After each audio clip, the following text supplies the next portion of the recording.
بسم اللہ الرحمن الرحیم۔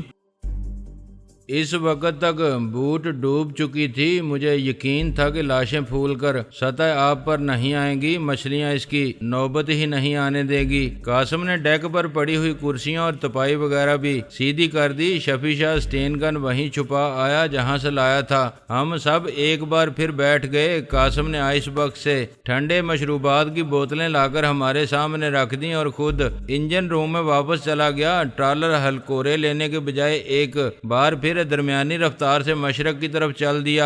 ڈیک پر ایک بار پھر پہلے ہی جیسا منظر تھا۔ لگتا ہی نہیں تھا کہ کچھ دیر پہلے یہاں موت اور زندگی کا مارکا بپا تھا۔ سیٹھ کرامت اب بھی گمسم تھا اور اس کے چہرے کی زردی بھی کم نہیں ہوئی تھی۔ تم اتنے پریشان کیوں ہو؟ میں نے کولڈ ڈرنک کا گھونٹ حلق سے اتارنے کے بعد پوچھا۔ اس نے ابھی تک کولڈ ڈرنک کی بوتل کو بھی ہاتھ نہیں لگایا تھا۔ اس نے خشک ہونٹوں پر زبان پھیری اور یک لخت گویا پھٹ پڑا۔ ظاہر ہے تم لوگ اب مجھے بھی مار ڈالو گے۔ میں اس واقعے کا چشمدید گواہ ہوں۔ تم لوگ مجھے کہاں زندہ چھوڑو گے؟ تم لوگ درندے ہو، درندے۔ تم ایک بار پھر ہمیں سمجھنے میں غلطی کر رہے ہو۔ میں نے ملائمت سے کہا، اگر ہم بلا وجہ تمہیں مار ڈالیں تو پھر یقیناً ہم پر درندگی کا الزام آ سکے گا، لیکن فی الحال ہمارا کوئی ایسا ارادہ نہیں۔ البتہ اگر تم واپس جا کر کسی کو اس واقعے کی اطلاع دینے یا اس معاملے کا عینی شاہد بننے کا ارادہ رکھتے ہو تو پھر ضرور ہمیں تمہارا کوئی بندوبست کرنا پڑے گا۔ اگر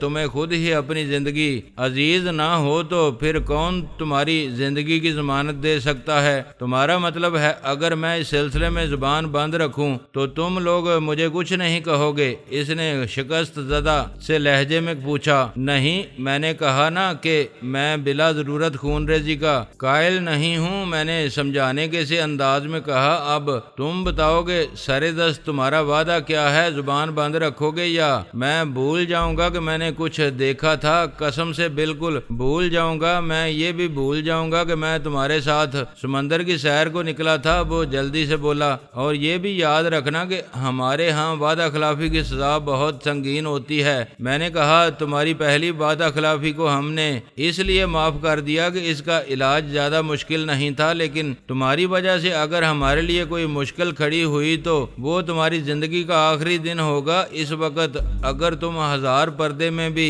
ہوئے اور تمہارے گرد بیسیوں مضبوط حفاظتی حصار ہوئے تب بھی موت تمہیں آن دبوچے گی۔ اسے محض مقالہ نہ سمجھنا، اس بات پر صدقے دل سے یقین رکھنا۔ نہیں نہیں، اب مجھ کو پکا یقین ہو گیا ہے۔ وہ ہاتھ اٹھا کر جلدی سے بولا، میں اب تم لوگوں کو اچھی طرح سمجھ گیا ہوں۔ میں اب تمہارے ساتھ بالکل سیدھا چلوں گا۔ مجھے یقین تھا کہ اس بار وہ سچ کہہ رہا تھا۔ چند لمحوں کی خاموشی کے بعد میں نے پوچھا، مجھے یہ سوال کرنے کی کوئی خاص ضرورت تو نہیں، لیکن محض گپ شپ کے طور پر پوچھ رہا ہوں کہ یہ استاد لبو سے تمہاری دوستی کس طرح نکل آئی؟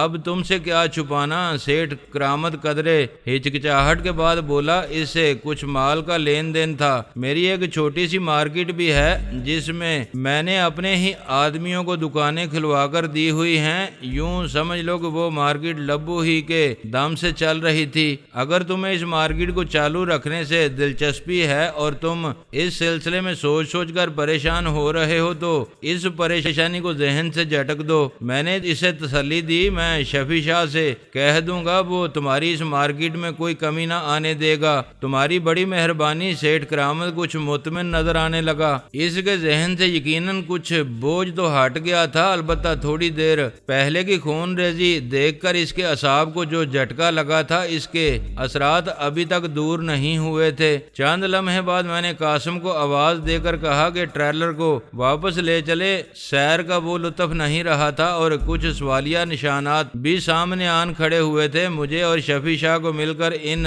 کے جوابات تلاش کرنے تھے۔ ٹرالر ایک بہت بڑے نیم دائرے میں چکر کاٹ کر واپس روانہ ہو گیا۔ تقریباً 1 گھنٹے بعد ہم سمندر کے اس حصے میں پہنچ گئے جہاں دیگر بوٹس وغیرہ کی کی آمد و رفت جاری تھی۔ واپسی میں ہم منوڑا میں اتر گئے اور وہاں سے کرائے کی ایک چھوٹی سی بوٹ میں بیٹھ کر سیر کے شائقین میں گل مل کر واپس آ گئے۔ سیٹھ کرامت کو ہم نے اپنے اسی مکان میں چھوڑا جہاں ابھی اسے ایک رات اور گزارنی تھی۔ اس کے بعد ہم سیٹھ رمضان کو اس کے گھر چھوڑنے چل دیے۔ راستے میں وہ بولا، میرا خیال ہے اب تمہیں استاد لبو کی موت کے سلسلے میں لائحہ عمل طے کرنا ہوگا۔ اس کی ہلاکت معمولی بات نہیں ہے، وہ سیٹھ واحد کا خاص آدمی تھا۔ ہاں، ہمیں اس سلسلے میں سوچنا پڑے گا، میں نے سنجیدہ لہجے میں کہا۔ جو فیصلہ بھی کرو مجھے ضرور مطلع کر دینا اور میری ذمہ جو کام چاہو گے لگا دینا، مجھے تم ہر کام کے لیے تیار پاؤ گے۔ میں آدمی تو ذرا چھوٹے ہی دل کا تھا، لیکن تمہارے ساتھ رہ کر مجھے اپنی دوستی کے تقاضے نبھانے آ گئے ہیں۔ اگر سیٹھ واحد سے ہماری ٹھن گئی تو تم مجھے پیچھے نہیں پاؤ گے۔ شکریہ رمضان، میں نے حقیقی ممنونیت سے کہا، تمہارے بات سے میرا حوصلہ بڑا ہے۔ سیٹھ رمضان کو اس کے گھر اتار کر میں اور شفیع شاہ اپنے ہوٹل میں آ گئے جہاں میں ٹھہرا ہوا تھا۔ کمرے میں پہنچ کر میں نے فریج سے کولڈ ڈرنک کی بوتلیں نکالی اور تپائی کے پاس بیٹھ کر سستانے کے سے انداز میں دھیرے دھیرے چسکیاں لینے لگا۔ ایک بات تو طے ہے، میں نے بلا تمید بات شروع کر دی کہ سمندر سے استاد لبو اور اس کے ساتھیوں کی لاشیں یا لاشوں کی باقیات دستیاب ہوں یا نہ ہوں، سیٹھ واحد کو معلوم ہو جائے گا کہ انہیں ٹھکانے لگایا جا چکا ہے، اور یہ بھی معلوم ہو جائے گا کہ انہیں ٹھکانے لگانے والے کون ہیں۔ جی ہاں، اس بارے میں ہمیں قطعاً کسی خوش فہمی میں نہیں رہنا چاہیے۔ شفیع شاہ دھیمے لہجے میں بولا، اس کا اپنا سیکریسی کا ایک نظام ہے جس کی کارکردگی بعض اوقات اچھے اداروں سے بہتر ہوتی ہے۔ اسے بہرحال معلوم ہو جائے گا کہ ہماری کارروائی تھی اور اس کے نزدیک یہ ایک طرح کا اعلان جنگ ہوگا۔ اگر ہم مقابلے میں نہ اترے تو ایک ایک کر کے چوہوں کی طرح مارے جائیں گے، اور اگر ہم نے مقابلے کی ٹھان لی تو خاصی خوفناک قسم کی گینگ وار شروع ہو جائے گی جس میں ہماری بقا تو شاید خطرے میں ہی پڑ جائے گی، لیکن سیٹھ واحد گروہ کو بھی ناقابل تلافی نقصان پہنچے گا۔ اس قسم کی بے مقصد گینگ وار میں ہرگز نہیں جانا چاہتا۔ میں نے کہا، جسے مر جانا چاہیے تھا وہ تو مر ہی چکا ہے۔ یہ بڑی فضول بات ہوگی کہ اب دو گروہ اس مسئلے پر گینگ وار شروع کر دیں۔ ایک لمحے کے توقف کے بعد میں نے پوچھا، تمہارا خیال میں کیا سیٹھ واحد اتنا بے وقوف اور جذباتی ہو سکتا ہے کہ اپنے ایک مردہ ساتھی کے لیے ہم سے گینگ وار شروع کر دے؟ وہ بے وقوف اور جذباتی ہرگز نہیں ہے۔ شفیع شاہ نفی میں سر ہلاتے ہوئے بولا، اگر ایسا ہوتا تو آج وہ سیٹھ واحد نہ ہوتا، محض ایک کباڑی ہی ہوتا۔ شاید آپ کو اس کے بارے میں زیادہ معلوم ہو سر۔ بہرحال میرے پاس اس کے بارے میں جو معلومات موجود ہیں ان کے مطابق وہ شخص ممبئی میں ایک کھولی میں پیدا ہوا تھا۔ اس کا باپ بندرگاہ پر مزدوری کرتا تھا۔ واحد کو اس نے لڑکپن ہی میں ایک بحری جہاز پر خلاصی کے طور پر بھرتی کرا دیا تھا، جہاں وہ دن رات وزن ڈھوتا تھا اور ملاحوں سے ٹھڈے کھاتا تھا، اور آج اس کے اپنے کئی بحری جہاز ہیں۔ میں نے لقمہ دیا، لیکن اس نے اپنی شپنگ کمپنی کا ہیڈ کوارٹر اٹلی میں بنایا ہوا ہے۔ جی ہاں، آپ یقیناً مجھ سے زیادہ جانتے ہیں، شفیع شاہ بولا۔ میں یہی عرض کر رہا تھا کہ اگر وہ بے وقوف اور جذباتی ہوتا تو آج بھی محض ایک کباڑی ہوتا، کیونکہ پاکستان آنے کے بعد کافی عرصے تک وہ بندرگاہ کے قریب ہی کباڑی کا کام کرتا رہا ہے۔ ہاں، یہ بھی مجھے معلوم ہے، میں نے کہا، لیکن تم اتنے عرصے سے کراچی میں ہو، تمہیں اس کے قریبی حلقوں سے اس کی ذات کے بارے میں معلومات حاصل ہوئی ہوں گی۔ مجھے یہ بتاؤ کہ تمہارے اندازے کے مطابق اس واقعے پر سیٹھ واحد کا رد عمل کیا ہوگا؟ سیٹھ واحد نہایت حقیقت پسند اور بے حد ٹھنڈے دماغ کا آدمی ہے، مگر ساتھ ہی ساتھ نہایت شفاق اور روایت پرست بھی ہے۔ شفیع شاہ بولا، قبائلی سے انداز میں بعض روایت پر بڑی سختی سے عمل کرتا ہے، چاہے اس سلسلے میں اس کی عقل اور شعور اسے کوئی بھی مشورہ کیوں نہ دے۔ مثلا اگر اسے یہ محسوس ہو گیا کہ استاد لبو کو مار کر دراصل اس کی غیرت کو للکارا گیا ہے تو اس کے جواب میں وہ یقیناً گینگ وار شروع کر دے گا، حالانکہ اسے اچھی طرح معلوم ہوگا کہ اس میں اس کے آدمیوں کی بھی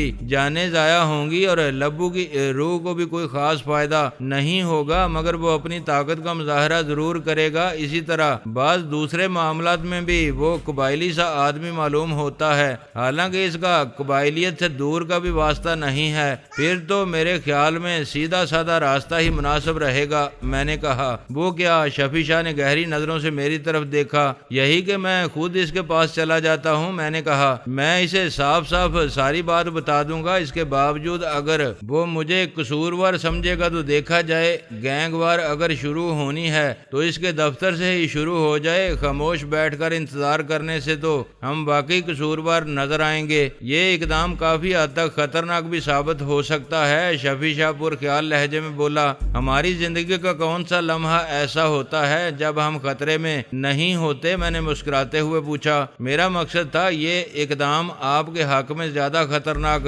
ثابت ہو سکتا ہے، آپ اس کے دفتر میں جا کر بات کریں گے، اس کا رد عمل کچھ بھی ہو سکتا ہے۔ وہ بولا، میری جان میرے ساتھیوں سے زیادہ قیمتی تو نہیں؟ میں نے کہا مجھے یہ ہرگز اچھا نہیں لگے گا کہ تم لوگ میرے گرد حفاظتی اثار بنائے رکھو، گولیاں کھاتے رہو اور میں خود سب سے آخر میں میدان میں نکلوں۔ اس سے کہیں زیادہ قابل رشک صورتحال میری نظر میں یہ ہے کہ اگر میں مارا جاؤں تو میرے ساتھی میرا انتقام لینے کے سلسلے میں جان نثاری کی ناقابل فراموش مثال قائم کریں، ورنہ ہوتا تو یہی ہے کہ باس کے مرنے کے بعد سب کارکن ادھر ادھر بکھر جاتے ہیں یا پھر کسی کو باس چن لیتے ہیں اور گلشن کا کاروبار حسب سابق چلتا رہتا ہے، مگر باس کو کوئی یاد بھی نہیں کرتا۔ لیکن ہمارے ہاں صورتحال بہت مختلف ہے باس، شفیع شاہ بولا۔ سیٹھ واحد دنیا کے نہایت خطرناک آدمیوں میں سے ایک سہی، لیکن اگر اس نے آپ کو کوئی گزند پہنچائی تو وہ کم از کم اس ملک میں چین سے نہیں بیٹھ سکے گا۔ ہم اس کے ہر اس ٹھکانے کو کھنڈر بنا دیں گے جو ہمارے علم میں ہوگا۔ تمہاری اس بات سے میرا حوصلہ بڑا ہے، میں نے مسکراتے ہوئے کہا، اور یہ حقیقت تھی۔ اس دبلے پتلے نوجوان کا لہجہ بظاہر دھیما تھا، مگر میں اس کی عقب میں طوفان کی گن گرج سن سکتا تھا۔ ایک لمحے کے توقف سے میں نے کہا، اور اب میرا یہ فیصلہ مزید مستحکم ہو گیا ہے، مجھے ابھی اور اسی وقت جا کر سیٹھ واحد سے بات کر لینی چاہیے۔ صورت یہ ہوگی کہ تم 2-3 آدمی لے کر اسی بلڈنگ میں موجود رہو گے جس میں سیٹھ واحد کا دفتر ہے۔ تم نے دیکھا ہی ہوگا پورے ایک فلور پر سیٹھ واحد کے دفاتر پھیلے ہوئے ہیں، تم اسی فلور پر سیڑھیوں اور لفٹوں کے قریب موجود رہو گے۔ خطرے کی بو سونگھنے کی صلاحیت تم رکھتے ہی ہو، تمہیں اگر ذرا بھی گڑبڑ کا احساس ہو تو بلا تعمل تم سیٹھ واحد کے دفتر پر حملہ آور ہو سکتے ہو۔ ٹھیک ہے، اس نے پرسکون انداز میں سر ہلایا، پھر جیسے اسے کچھ یاد آ گیا پہلو بدلتے ہوئے بولا، میرا خیال ہے استاد لبو نے سیٹھ کرامت کو جو مال سپلائی کرنے کا چکر چلا ہوا تھا وہ اس کا سائیڈ بزنس تھا، سیٹھ واحد کے کاروبار سے اس کا کوئی تعلق نہیں رہا ہوگا۔ ہاں میرا اندازہ بھی یہی ہے۔ میں نے اس کے خیال کی تائید کی، جن لوگوں کے سیدھے اور ٹیڑھے دونوں ہی قسم کے کاروبار کافی پھیل جاتے ہیں، ان کے خاص کارندے اپنے طور پر بھی کچھ نہ کچھ دھندے شروع کر دیتے ہیں۔ میں خود کسی زمانے میں قاسم خان کے لیے کام کرنے کے ساتھ ساتھ اپنا مال بھی ادھر سے ادھر کرتا رہتا تھا، اسی لیے اب میں نے اپنے خاص کارکنوں کو ایک طرح سے کاروبار میں اپنا کچھ فیصد حصے کا پارٹنر ہی بنایا ہوا ہے تاکہ انہیں الگ سے کچھ کرنے کی ضرورت ہی نہ رہے۔ وہ جتنا اس کاروبار کو پھیلائیں گے اتنے ہی زیادہ خود بھی خوشحال ہوں گے، اور اس کے باوجود میری طرف سے ان پر کوئی پابندی نہیں ہے۔ اگر وہ چاہیں اور انہیں وقت بھی میسر ہو تو میرے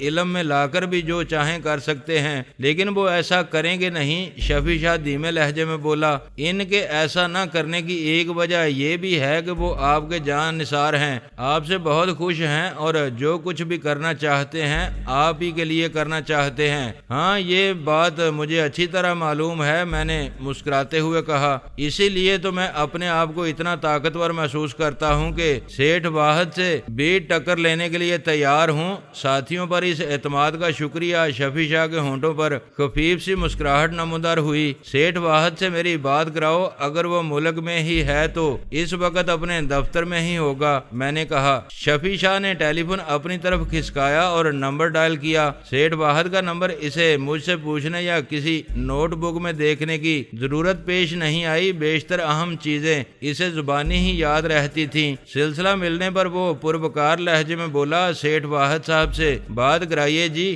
ان سے کہیے کہ لاہور کے محمد افضل چودھری صاحب بات کرنا چاہتے ہیں۔ کام کی نوعیت صرف انہیں ہی بتائی جا سکتی ہے، آپ صرف چودھری صاحب کا نام انہیں بتا دیجئے، وہی کافی ہوگا۔ پھر وہ ماؤتھ پیس پر ہاتھ رکھ کر میری طرف دیکھتے ہوئے مسکرا دیا۔ اس نے مزید صرف چند سیکنڈ انتظار کیا، پھر ریسیور میری طرف بڑھا دیا۔ ہیلو، دوسری طرف سے سیٹھ واحد کی آواز سنائی دی، جس میں ہلکی سی غنودگی کی جھلک تھی، تاہم اس کا موڈ خاصا خوشگوار معلوم ہوتا تھا، کیونکہ میرے سلام کے جواب میں اس نے فوراً ہی شگفتہ لہجے میں پنجابی بولنے کی کوشش کرتے ہوئے کہا، اوئے سونے منڈے، کی حال ہے تیرا؟ ٹھیک ہوں سیٹھ صاحب، میں نے صوفے کی پشت سے ٹیک لگاتے ہوئے کہا، مجھے خوشی ہے کہ آپ نے مجھے یاد رکھا، حالانکہ آپ سے پچھلی ملاقات کو کئی برس گزر چکے ہیں۔ میں آپ کی یادداشت کی داد دیتا ہوں۔ اس نے ہلکا سا کہا لگایا، یادداشت کے ساتھ ساتھ میری انفارمیشن سروس بھی بہت اچھی ہے۔ ویسے تو میں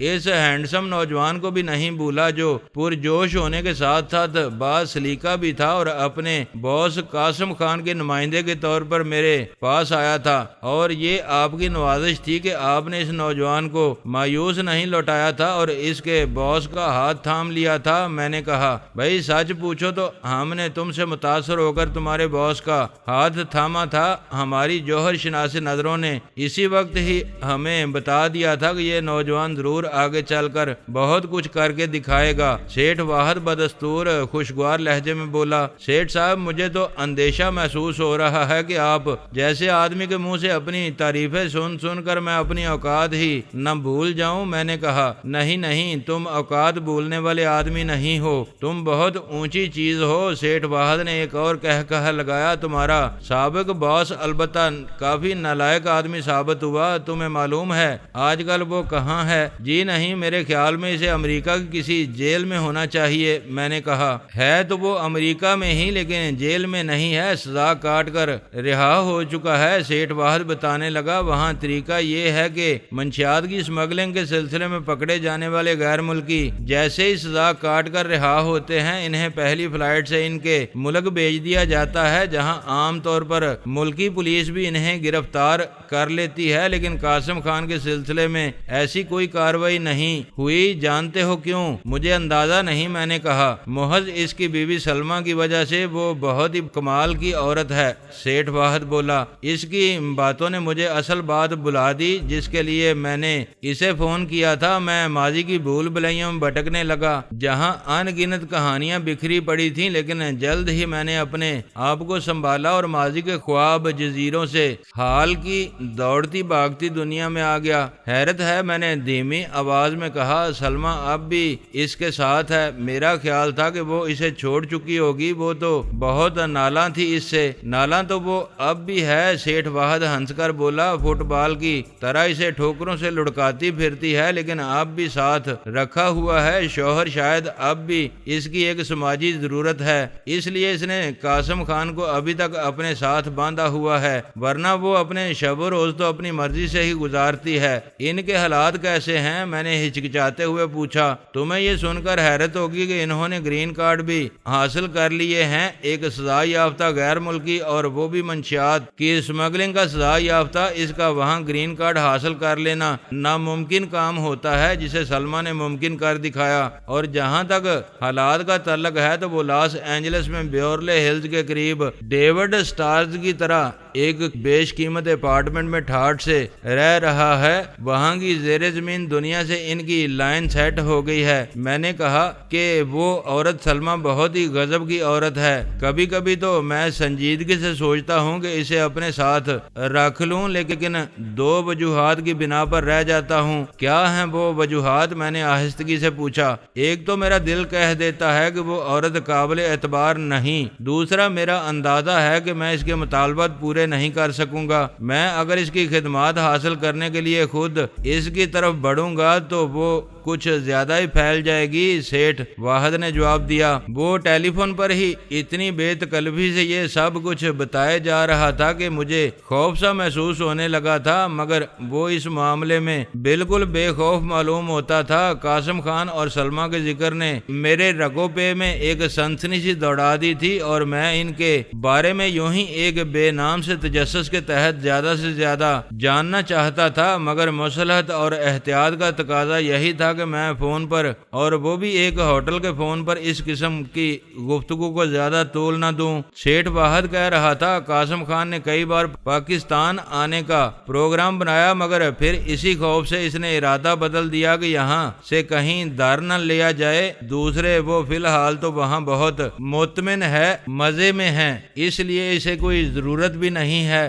آپ کی معلومات کا واقعی جواب نہیں، میں نے تحسین آمیز لہجے میں کہا۔ میں نے کہا نا کہ میری انفارمیشن سروس بہت اچھی ہے۔ وہ ہنس کر بولا اب تم اپنا معاملہ ہی دیکھ لو، برسوں پہلے تم سے ایک ملاقات ہوئی تھی اور پھر بس لاہور میں فون پر بات ہوئی تھی جب تم نے وقت کی بساط پر ہمارا ایک مہرہ پیٹ دیا تھا، لیکن اس دوران ہم نے تمہارے بارے میں تھوڑی بہت ضروری معلومات رکھی ہیں اور تمہاری ترقی سے باخبر رہے ہیں۔ باتوں باتوں میں اصل بات رہی جا رہی ہے۔ میں نے کہا مجھے فوری طور پر آپ سے ملنے کے لیے تھوڑا سا وقت چاہیے، ابھی اسی وقت؟ جی ہاں، میں رات ہی اٹلی سے آیا ہوں اور صبح سے لے کر دوپہر کے کھانے تک لوگوں سے ملاقاتوں کا سلسلہ جاری رہا، آرام کا وقت ہی نہیں مل سکا۔ اب میں آرام کرنے کے لیے گھر جا رہا تھا، لیکن خیر تمہیں تو انکار نہیں کیا جا سکتا نا، آ جاؤ۔ لیکن کیا کوئی بہت ضروری بات ہے، کوئی سنگین مسئلہ ہے؟ اس کے لہجے میں سنجیدگی آ گئی۔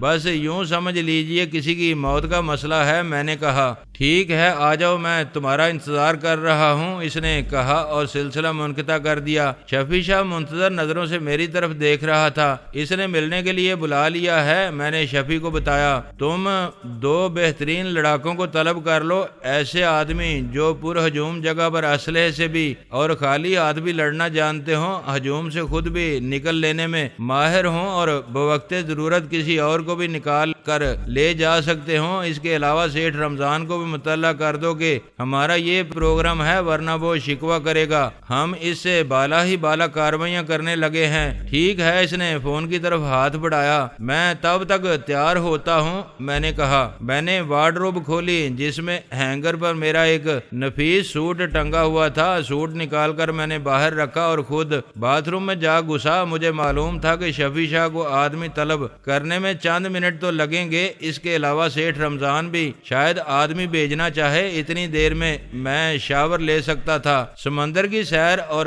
چند منٹ کی مار داڑ کے بعد نہانے کی ضرورت محسوس ہونے لگی تھی۔ تقریباً 20 منٹ بعد ہم کمرے سے نکلے تو میں گویا کسی تقریب میں جانے کے لیے تیار نظر آ رہا تھا۔ ہم ہوٹل سے باہر آئے تو ڈرائیو وے میں ایک سیاہ کار کھڑی نظر آئی۔ اس سے کچھ ہی فاصلے پر ایک انابی کار فوارے کے نزدیک کھڑی تھی۔ یہ سیاہ کار اپنی ہے، اس میں ریاض اور مرید علی ہیں، شفیع شاہ نے بتایا، اور انابی کار میں سیٹھ رمضان کے آدمی ہیں۔ میں نے انہیں سب کچھ سمجھا دیا ہے۔ میں نے مطمئن انداز میں سر ہلایا۔ ریاض اور مرید علی کو میں جانتا تھا، شفیع نے ٹھیک ہی آدمیوں کا انتخاب کیا تھا۔ وہ سینکڑوں کے مجمع میں اپنا کام کر کے نکل جانے والے آدمی تھے۔ مجھے امید تھی کہ سیٹھ رمضان نے بھی ٹھیک ہی آدمی بھیجے ہوں گے۔ میں سوچ رہا تھا سیٹھ واحد نے فون پر تو مجھ سے بہت ہی شفقت اور خوش دلی سے بات کی تھی، لیکن عین ممکن تھا کہ استاد لبو اور 3 دوسرے کارکنوں کی موت کا سن کر اس کی ساری شفقت اور خوش دلی ہوا ہو جاتی۔ جب میں پچھلی مرتبہ سیٹھ واحد سے ملنے گیا تھا، اس وقت بھی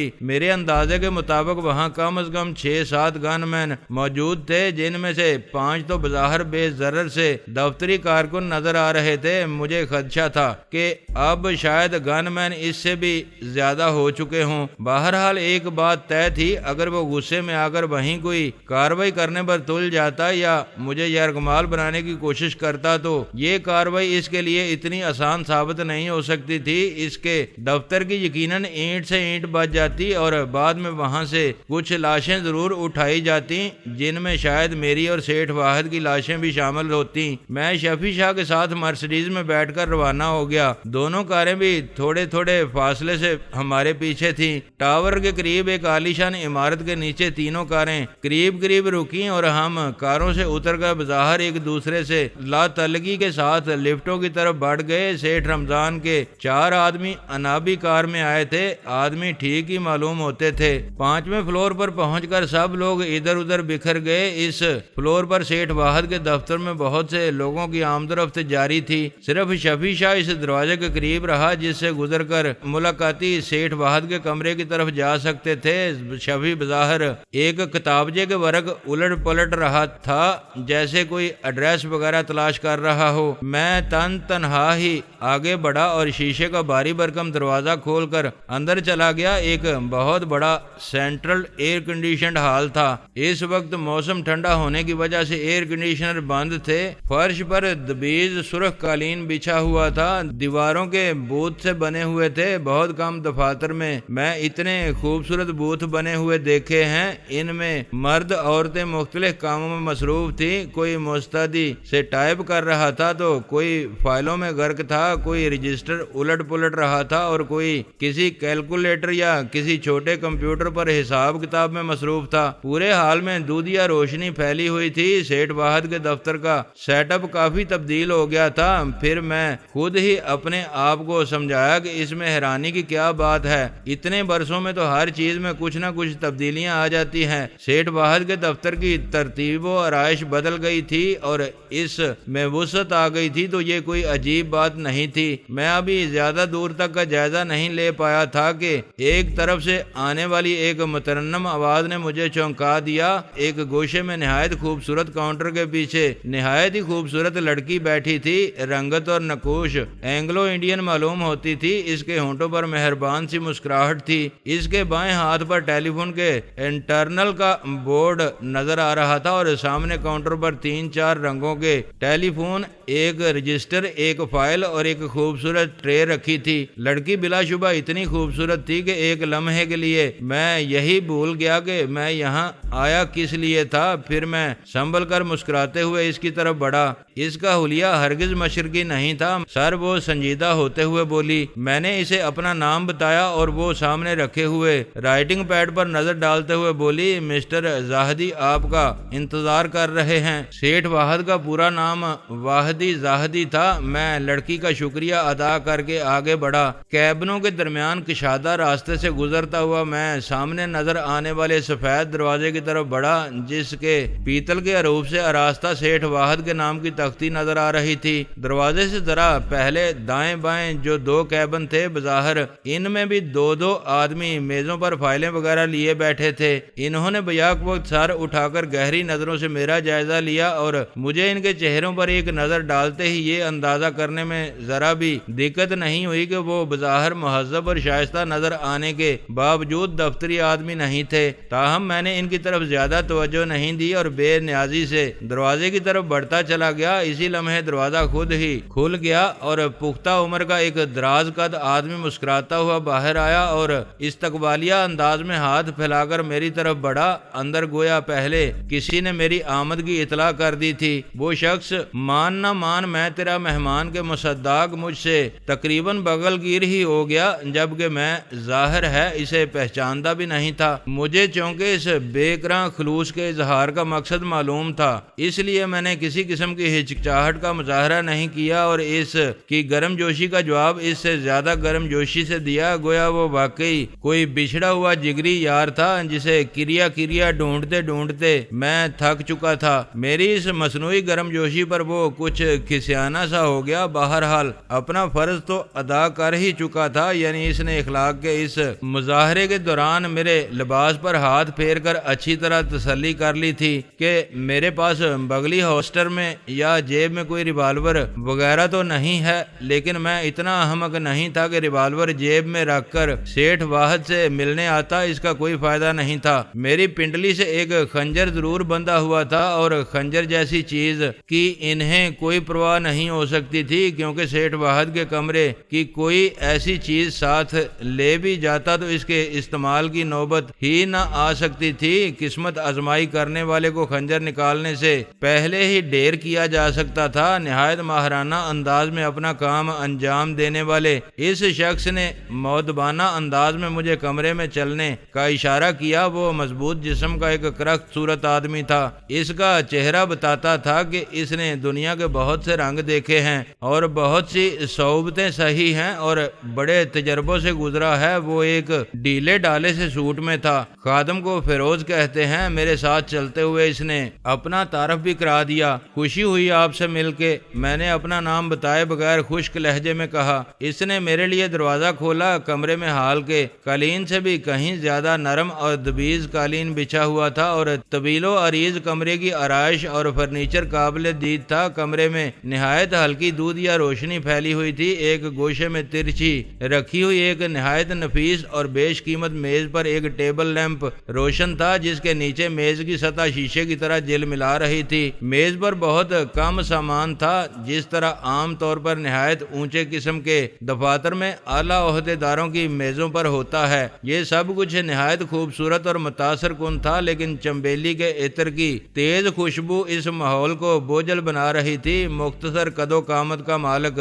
سیٹھ واحد اپنی خوبصورت میز کے عقب میں ایک نہایت شاندار ریوالونگ چیئر پر نیم دراز تھا۔ اس کے بال سلیقے سے جمے ہوئے تھے، لیکن شاید چنبیلی ہی کے تیل میں تر تھے اور خوب چمک رہے تھے۔ وہ اب بھی ویسا ہی تھا جیسا میں نے اسے کئی برس پہلے دیکھا تھا۔ اس کی شخصیت میں ذرا سی بھی تبدیلی نہیں آئی تھی۔ ہاں، اتنا ضرور تھا کہ اس وقت وہ کچھ تھکا تھکا سا لگ رہا تھا۔ دو بھاری بھرکم سے آدمی گدیلی کرسیوں پر اس کے مقابل بیٹھے تھے اور ان کے درمیان صرف ایک کرسی خالی تھی۔ سیٹھ واحد کے عین پیچھے ایک نیم گنجا شخص ستون کی طرح استادہ تھا۔ وہ خاکی پتلون اور چمڑے کی ڈھیلی ڈالی جیکٹ میں تھا۔ اس کا چہرہ پھولا پھولا اور آنکھیں نیلی تھیں۔ یہ آنکھیں ہر قسم کے تاثرات سے اس حد تک آ رہی تھی کہ پتھر کی معلوم ہوتی تھیں۔ وہ دونوں ہاتھ جیبوں میں ٹھونسے کھڑا تھا اور مجھے یقین تھا کہ جیبوں میں جدید ترین ساخت کے پستول یا ریوالور موجود ہوں گے۔ کمرے کے آدھے حصے میں نشست کا انتظام تھا اور اس کی آرائش ڈرائنگ روم کی طرز پر تھی، مگر سیٹھ واحد اٹھ کر اس طرف نہیں آیا تھا۔ اس کا مطلب یہی تھا کہ مجھے اس کے عین مقابل ان دو بھاری بھرکم آدمیوں کے درمیان ہی بیٹھنا تھا، جو کچھ عجیب پراسرار انداز میں خاموش بیٹھے تھے۔ سیٹھ واحد نے اٹھ کر مجھ سے مصافحہ کیا۔ اس بے پناہ طاقتور آدمی کا ہاتھ نہایت مختصر مگر پتھر کی طرح سخت تھا۔ بیٹھو بھائی سوہنے منڈے، اس نے خالی کرسی کی طرف اشارہ کرتے ہوئے گرم جوشی سے کہا۔ بڑی مدت کے بعد ملنے کی زحمت کی ہے تم نے۔ ہاں بھائی، اب کیوں ملو گے؟ اب تو بڑی اونچی چیز ہو گئے ہو۔ آپ جیسے بڑے لوگ ہم غریبوں کا اسی طرح مذاق اڑاتے ہیں جناب، میں نے بیٹھتے ہوئے مسکرا کر کہا۔ میرے دائیں بائیں بیٹھے ہوئے آدمیوں کے چہروں پر مسکراہٹ کا شائبہ تک نہیں تھا اور وہ گویا غیر محسوس طور پر میری حرکات و سکنات پر نظر رکھے ہوئے تھے۔ سنا ہے 5 اسٹار ہوٹل بنانے کے چکر میں ہو؟ سیٹھ واحد نے میز پر کوہنیاں ٹکا کر مسکراتے ہوئے کہا۔ ہاں، کچھ زیادہ ہی چکر میں آ گیا ہوں۔ میں نے کہا، ابھی ارادہ ہی کیا ہے تو عجیب عجیب چکر چلنے لگے ہیں۔ اس نے ہلکا سا کہکہا لگایا۔ کبھی میں نے بھی اس کا ارادہ کیا تھا، لیکن ہوٹل انڈسٹری کا مستقبل مجھے روشن نظر نہیں آتا۔ میں نے یہ خیال ترک کر دیا اور سنگاپور میں ایک انٹرنیشنل ہوٹل کے شیئرز خرید لیے۔ آپ تو بڑے آدمی ہیں جناب، کچھ بھی کر سکتے ہیں۔ ہم تو اپنی جمع پونجی کا بیشتر حصہ صرف اپنی بقا کے لیے داؤ پر لگا رہے ہیں۔ میں نے کہا۔ افسانوی باتیں چھوڑ برخوردار، سیٹھ واحد سر ہلاتے ہوئے مسکرایا۔ مجھے معلوم ہے تمہارے پاس بڑا مال ہے۔ چلیے، آپ ایسا سمجھتے ہیں تو یہ میرے لیے فخر کا ہی مقام ہے، میں نے کہا۔ اس دوران وہ شخص جو مجھے اندر لایا تھا ایک دیوار کے قریب جا کھڑا ہوا تھا۔ دیوار پر بظاہر آرائش کے لیے لکڑی کا کام کیا گیا تھا، مگر اس آرائش کا ایک حصہ در حقیقت ایک چھوٹا سا دروازہ تھا جو ایک غیر نمایاں سے سوئچ کو دبانے پر کھل گیا تھا۔ دروازے کے عقب میں ایک چھوٹی سی الماری تھی جس میں شیشے کے جل ملاتے شیلفوں میں کچھ خوبصورت بوتلیں سجی ہوئی تھیں۔ سر، آپ کچھ پینا پسند فرمائیں گے؟ اس شخص نے نہایت مؤدبانہ انداز میں مجھ سے پوچھا۔ میں عام طور پر صرف ٹھنڈا پانی پیتا ہوں، میں نے جواب دیا۔ سیٹھ واحد نے کہکہا لگایا اور اپنے آدمی سے مخاطب ہوا۔ بھائی، یہ اپنا سوہنا منڈا بڑا شریف آدمی ہے، تم اپنا یہ شراب خانہ بند ہی رکھو تو اچھا ہے۔ پھر وہ میری طرف متوجہ ہوتے ہوئے بولا، میں بھی نہیں پیتا، مہمانوں کے لیے رکھتا ہوں۔ اس شخص نے وہ خفیہ خانہ بند کر دیا اور کمرے میں ایک لمحے کے لیے سکوت سا چھا گیا۔ سیٹھ واحد گویا چونکتے ہوئے بولا، ہاں بھائی، وہ کیا بات تھی جس کے لیے تم یوں اچانک دوڑے چلے آئے ہو؟ وہ بات میں تخلیہ میں کرنا چاہوں گا، میں نے کہا۔ اس نے آنکھوں ہی آنکھوں میں اشارہ کیا اور میرے دائیں بائیں بیٹھے ہوئے دونوں آدمی قدرے ناپسندیدہ سی ایک نظر مجھ پر ڈال کر اٹھ کھڑے ہوئے اور خاموشی سے دروازے کی طرف چل دیے۔ وہ شخص بھی انہی کے ساتھ باہر چلا گیا جو مجھے کمرے میں لایا تھا، لیکن سیٹھ واحد کے عقب میں کھڑا ہوا مجسمہ نما شخص بدستور اپنی جگہ استادہ رہا۔ اس کا چہرہ اب بھی جذبات سے عاری تھا، وہ گویا کمرے میں ہونے والی کوئی بھی بات سن نہیں رہا تھا۔ میں نے سوالیہ نظروں سے اس شخص کی طرف دیکھا تو واحد بولا، یہ کمرے میں موجود رہے گا، لیکن اس کی وجہ تمہیں ذرا بھی ہچکچاہٹ محسوس کرنے کی ضرورت نہیں، تم گونگا اور بہرا ہی سمجھو اسے۔